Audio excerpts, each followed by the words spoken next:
তথা বিভিন্ন বিশ্বের দেশ থেকে সাহায্য চেয়ে আমরা বাংলাদেশ আরেকটি প্রদেশ করব শুধুমাত্র সনাতনীদের জন্য।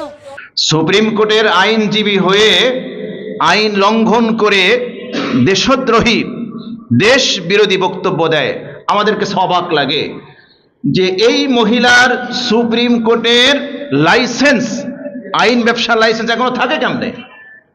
বাংলাদেশের মধ্যে নতুন একটা প্রদেশ সে গড়বে সনাতনীদের জন্য এবং বিদেশি সহায়তা নিয়ে এটা করবে। সুদূর প্রসারী চক্রান্ত ষড়যন্ত্র চলছে দেশ বিরোধী। এগুলো আমাদের মাথায় রাখতে হবে, এগুলো আমাদের মাথায় রাখতে হবে। আমরা বুঝি না এরকম বক্তব্য দেওয়ার পরেও এখনো আমরা শুনতে পেলাম না যে গ্রেফতার হয়েছে, এখনো আমাদের কানে আসলো না, আমরা পত্রপত্রিকায় দেখলাম না যে তার সুপ্রিম কোর্টের আইনজীবীর যেই লাইসেন্স, এই লাইসেন্স বাতিল করা হয়েছে, এখনো পর্যন্ত আমরা দেখি নাই। তাহলে খুঁটির জোর কোথায়? খুঁটির জোর কোথায় আর আমাদের দুর্বলতা কোথায়? এগুলো আমাদেরকে গভীরভাবে ভাবাচ্ছে। ওরা চাচ্ছে যে কোনোভাবে এই উগ্র, এই সন্ত্রাসী কায়দায় বক্তব্য দিয়ে বাংলাদেশের মুসলমানদেরকে মাঠে নামাতে চাচ্ছে। ওরা চাচ্ছে যে কোনো এতে, তা না হলে এই বক্তব্যটা সহ্য করা যায়। তারা বাংলাদেশে জামাইয়ের মতো সন্তান যেরকম মায়ের কাছে নিরাপদ, বাংলাদেশের তথাকথিত সনাতনীরাও এরকম নিরাপদ। ঠিক কিনা বলেন?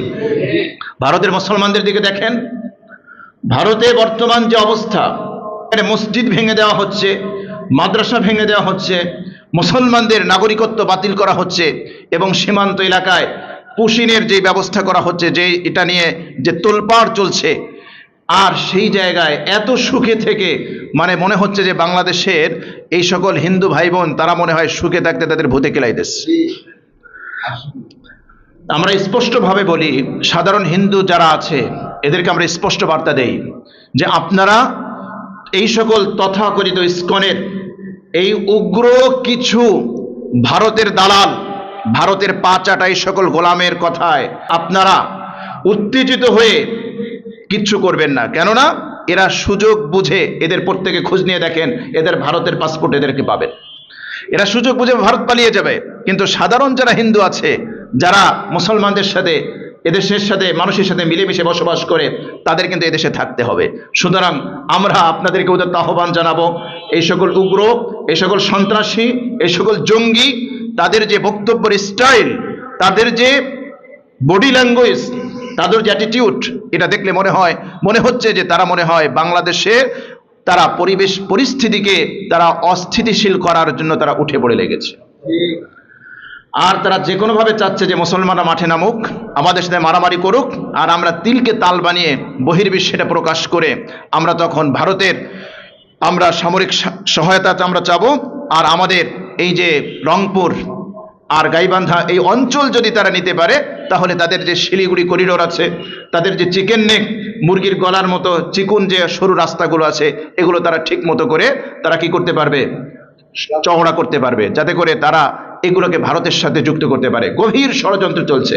কিন্তু আমাদের বিস্ময়কর আমাদের কাছে মনে হচ্ছে যে আমাদের দেশের প্রশাসন কি নাকে তেল দিয়ে ঘুমাচ্ছে নাকি? আমাদের দেশের প্রশাসন মনে হয় নাকে তেল দিয়ে ঘুমাচ্ছে। তা না হলে এই অবস্থা হওয়ার কথা কেন? বক্তব্য দিচ্ছে, বাংলা ভাষায় বক্তব্য দিচ্ছে যে রংপুর জেলাকে ভারত সরকারের উচিত সামরিক আগ্রাসন চালিয়ে আমাদের রংপুর ভারতের সাথে নিয়ে যাবে। ভারতের উচিত এই মুহূর্তে রংপুর ডিভিশনকে দখল করে ভারতের সঙ্গে জুড়ে নেওয়া। আর মনে রাখতে হবে, এই বিশাল রাম মূর্তি এবং সনাতন ধর্মীয় কমপ্লেক্সটি তৈরি হচ্ছে সেই রংপুর ডিভিশনে। আমরা যে দৃশ্যগুলো দেখতেছি সীমান্ত অঞ্চলে, আমরা দেখতে পাচ্ছি যে বাংলাদেশের জনগণ যেভাবে লাঠিসোঁটা নিয়ে বিজেপির পাশে দাঁড়িয়ে কাঁধে কাঁধ মিলিয়ে তারা যেভাবে দেশাত্মবোধে, দেশপ্রেমে উদ্বুদ্ধ হয়ে তারা যেভাবে হুঙ্কার ছাড়ছে, আমার কাছে মনে হয় যে আমাদের সীমান্ত অঞ্চলের প্রত্যেকটা নাগরিককে সামরিক ট্রেনিং দেওয়া উচিত। প্রত্যেকটা নাগরিককে ট্রেনিং দেওয়া উচিত। আপনারা ইতিমধ্যে শুনেছেন আমাদের শিক্ষা প্রতিমন্ত্রী তিনি বলেছেন প্রাইমারি স্কুলে নৃত্য, তারপরে গান, এগুলো শেখানোর জন্য কয়েক হাজার শিক্ষক শিক্ষিকা তারা নিয়োগ দেওয়ার একটা প্রক্রিয়া তারা শেষের দিকে নিয়ে গিয়েছে এবং এখানে হাজার হাজার কোটি টাকা এখানে বাজেট হবে। আমরা স্পষ্ট ভাষায় বলি যে মুসলমানের সন্তান তারা বিদ্যালয়ে গান আর নৃত্য শিখতে তারা চায় না, তারা শিক্ষা গ্রহণ করতে চায়। ঠিক কিনা বলেন?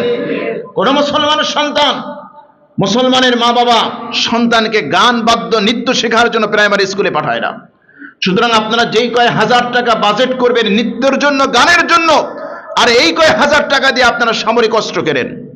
প্রয়োজনে আমরা মোটা চাল খাবো, প্রয়োজনে আমরা কম খাবো, কিন্তু বর্তমান বিশ্বে টিকে থাকতে হলে সামরিক সক্ষমতা ছাড়া বিশ্বে টিকে থাকার কোনো সুযোগ নাই, কোনো সুযোগ নেই। কেননা আমাদের যে শত্রু আছে, পৃথিবীর আর কোনো শত্রুর আমাদের দরকার নাই।